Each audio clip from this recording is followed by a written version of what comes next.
আগামী ৫ জুলাই কলকাতায় রিলিজ হতে যাচ্ছে বাংলাদেশের মোস্ট হাইপ তোলা সিনেমা তুফান।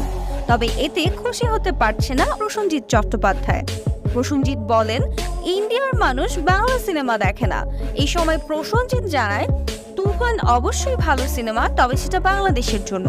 আমাদের কলকাতা ইন্ডাস্ট্রিতে তুফান মুক্তি পেলে তেমন একটা সুবিধা করতে পারবে না।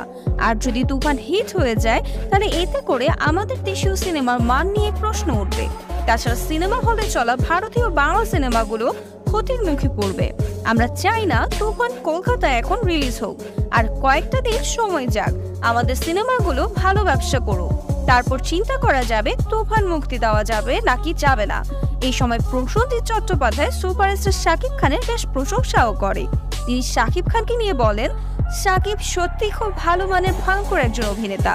তিনি চান শাকিব যেন আরো এক যুগ বাংলা সিনেমায় রাজত্ব করতে পারে এবং বাংলাদেশে আরো সুন্দর সুন্দর সিনেমা উপহার দিতে পারে। এর আগে তুফান মুক্তির বিরোধিতা করেছিল কলকাতার সুপারস্টার দেব ও জিৎ। তারাও জানিয়েছিল, তুফান যদি কলকাতায় রিলিজ হয়, তাহলে ভারতীয় বাংলা সিনেমাগুলোর উপর ব্যবসায়িক আঘাত আনবে। তুফানের হাইপ এখন দুই বাংলায় এতটাই উপরে উঠে গেছে যে, যার কারণে অন্য কোনো সিনেমা ব্যবসাও করতে পারছে না।